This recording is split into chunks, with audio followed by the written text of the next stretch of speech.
ये बिंजलवाड़ा परियोजना के संदर्भ में किसानों को जो धोखा दिया गया वो अद्भुत अकल्पनीय है।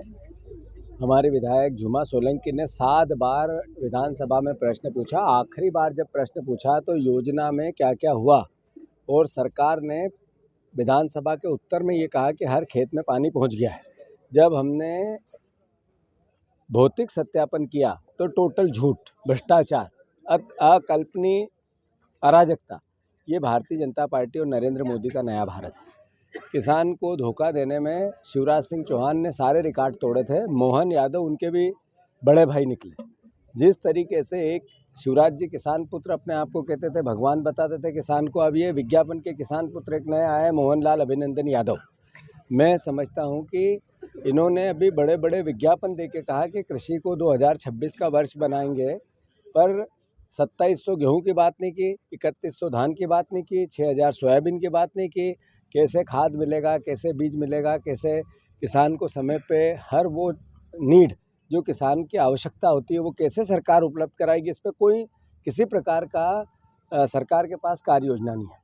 टोटल लाडली बहना के नाम पर सरकार में आई है सरकार, भ्रष्टाचार में कपूत, अद्भुत, अकल्पनीय, गले गले ढुक चुकी है। कैलाश विजयवर्गीय जी के विभाग के कारण 24 लोगों की मौत हुई, पर उन्होंने पत्रकारों के सवाल पर क्या किया देश ने देखा है। ऐसे ही विजय शाह, जिन्होंने एक सैनिक का अपमान किया, कोर्ट ने कहा इनको मुकदमा चलना चाहिए, उसके बाद भी वो पद पे बने हुए हैं। इसके पहले 26 बच्चों की मौत हो गई कफ सिरप से, और स्वास्थ्य मंत्री से कोई सवाल नहीं पूछा गया। 13 मंत्रियों पर अद्भुत अकल्पनीय चार्जेस है भ्रष्टाचार के, उसके बाद भी सरकार मौन है। मतलब पूरा घटनाक्रम ये बताता है कि मोहन यादव की सरकार पे पकड़ नहीं है। मोहन यादव केवल पद पर बने रहने के लिए, सरकार को जीने के लिए, सरकार को एक तरह से भोगने के लिए बने।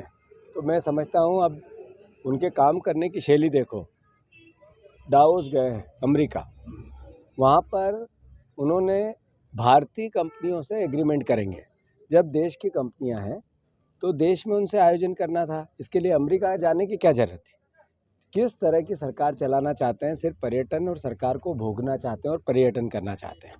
हमारे लिए संकट की घड़ी है, मध्य प्रदेश वासियों के लिए बहुत सोचने का समय है। देश विकराल स्थिति में है, लोकतंत्र पे से जिस तरीके से भरोसा उठता जा रहा है, वोट चोरी का बहुत बड़ा प्रश्न देश के सामने है, चुनाव की जो विश्वसनीयता है वो कम होती जा रही है। जिस तरीके से राहुल गांधी जी ने एक नैरेटिव देश के सामने रखा कि वोट चोरी के प्रधानमंत्री है देश के प्रधानमंत्री, मध्य प्रदेश में जो सरकार बीजेपी की बनी वो वोट चोरी से बनी।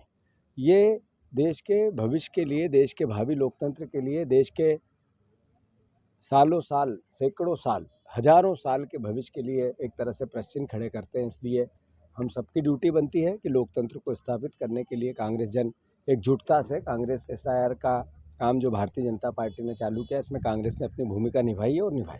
धन्यवाद।